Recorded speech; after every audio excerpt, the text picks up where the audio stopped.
with what is. And don't think that person across the room can't feel that. They feel your emotional unity. They feel your emotional generosity. They feel your total emotional presence with them. And suddenly they feel better for having noticed that you're not retracting in the presence of their energy, but you're okay. You're okay with whatever is going on right now. And your okayness produces their okayness. And then it gets down to, like they used to say on those T-shirts 25 years ago, I'm okay and you're okay.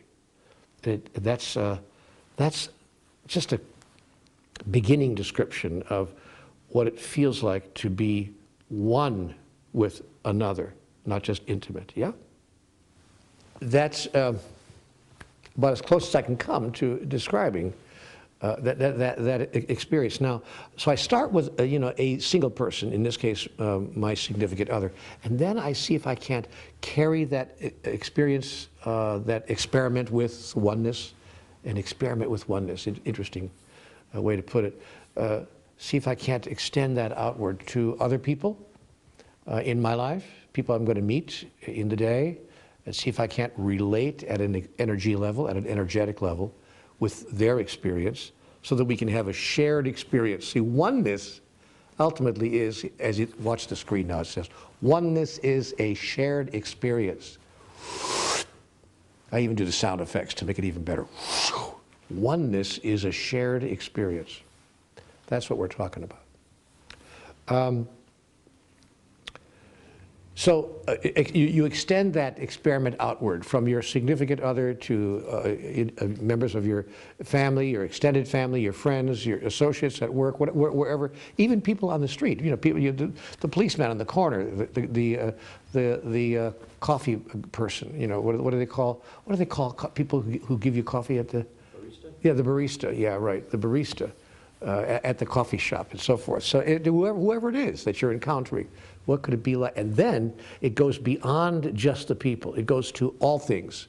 Animals, dogs, cats, kittens, animals you encounter in some way or another. And then stuff, trees, plants, you know, but pretty soon you kind of move through the world and you realize, gosh, you know what? I'm really one with everything. Which reminds me of the wonderful story of the guy in New York City with the Coney Island hot dog vendor. He was a new age hot dog vendor. So the guy walks up to him and he says, hey, can I have something to eat? And the hot dog vendor says, I can do better than that. I can make you one with everything. So the guy says, okay, give me one with everything. He rolls his eyes, and new age guy, well, whatever, give me one with everything. So the guy gives him a hot dog with relish and onions and ketchup and mustard, and he gives him one with everything. And he gives him the hot dog, and the guy gives him a $20 bill. He says, thank you, turns around and walks away with his cart. The guy says, wait a minute, 20 bucks for a hot dog? Where's the change? And the hot dog vendor says over his shoulder, change must come with time. That was a funnier story when I told it in a group in Chicago. Okay, but anyway, the point is one with everything. So when I can't get the technicians to laugh, I know the joke fell flat. But anyway, so it's about feeling one with everything, and you know that can manifest itself like an altered state of consciousness. I mean, you might walk down the street and people really think you're spaced out, and they'll say to you, "What's going on?" You know, like, what's up? If somebody you know meets you on the street, they say, whoa, you look kind of like, hello, a little airy. You okay? Yes, I'm very okay. But I'm just stepping into the richness, huh? Just the fullness of noticing that I really am, at some fundamental level, one with everything. What it feels like is simply being in love with life. That's what it feels like.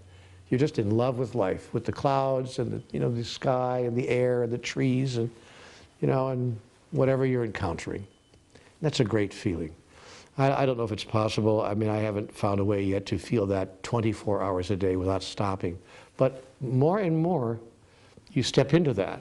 More and more, you step into that. Ever had that feeling when you get up on the first really delicious spring morning, and you can literally smell it in the air, and you just stand outside before you get to your car, you're going from the house to the car, and you go, oh, wow. I can actually smell life out here. I can smell the trees, the grass, you know, the rain that fell last night. I can smell the dew, and then I can feel the dew on the leaves of the plants and the flowers on the way to the car. That's kind of what I'm talking about. But to feel that way, if not all the time, a lot of the time, that's the blessing of experiencing we are all one. The next major affirmation that I want to share with you, that I hope that you will take into your life and make part of your own experience, is this wonderful two-word affirmation: there's enough. And now there's enough is so powerful that if we embrace it as a living reality, we never step into fear again about not having enough, about insufficiency, about things running out, or about lack. So I hope that you can embrace the notion there's enough. And by the way, embracing that notion is easier. This is easier done than said, maybe, because your life is living proof of it. See, if there weren't enough, you wouldn't be here right now. Clearly, there's enough. There's enough of everything you really need to be present, to be here, and even, if you please, to be happy. It's all a matter of point of view. And what I've realized in my life is that when I think about it, in every moment of my life, there has been enough. There's enough time, there's enough energy, there's enough money, there's enough power, there's enough love, there's enough food, water, there's enough of whatever I need, because I notice I'm here. I'm living proof that there's enough. What makes me think that in the next moment of now, there will not be enough when there's been enough thus far? I mean, I've made it this far, so why do I think it'll be any different? But here's what's interesting when we use that affirmation with all the power that can be invested in it. See, what makes you think there won't be enough tomorrow when there's been enough thus far? When you decide, you know, he's got a point. Good point. Probably will be enough tomorrow. Suddenly, your notion that that is correct, suddenly your notion that, you know what, there probably will be enough tomorrow, produces enough tomorrow. Because the way you hold tomorrow in the todays of your life produces the tomorrows that you choose and that you wish for and that you select in the tomorrows of your life. So interestingly enough, the willingness to embrace, but not, like, I want to make this clear, not embracing it as an idea, but as a truth. Not like, there are two ways of experiencing, you know, for instance, here's an example. Oh, it'll be all right. Yeah, everything will be okay. Or, it'll be fine. Everything will be okay. It's just two different energies. One is, well, it'll be all right. Everything will be okay. You know, and behind the words, I hope. I hope. And the other person says, it'll be fine. It's going to be terrific. No problem. And you can tell by the energy that that person holds that he absolutely believes that. It's not wishful thinking. So I need you to move into a place where you absolutely believe there's enough. There's enough. My father put it another way when I was a child. Perhaps you heard this from your parents as well. I heard this from my dad all my childhood. He'd say, son, there's more where that came from. Whatever it was. You know, if I had a banana, you know, and I finished it when I was like 4, and I was kind of like sad because, oh, no more banana, you'd say, son, there's more where that came from. You know, if I was having popcorn at the movies and I was sad because the popcorn was running out, hey, there's more where that came from.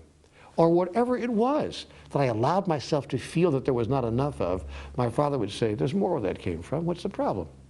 And, you know, you would think I would learn that in about 2 or 3 weeks or 2 or 3 months or 2 or 3 years. Around 30 or 40 years it took me to learn that, but I did ultimately. I did ultimately learn that. Somewhere in my 40s or my early 50s, I kind of settled into, you know what? There's enough. I'm getting it.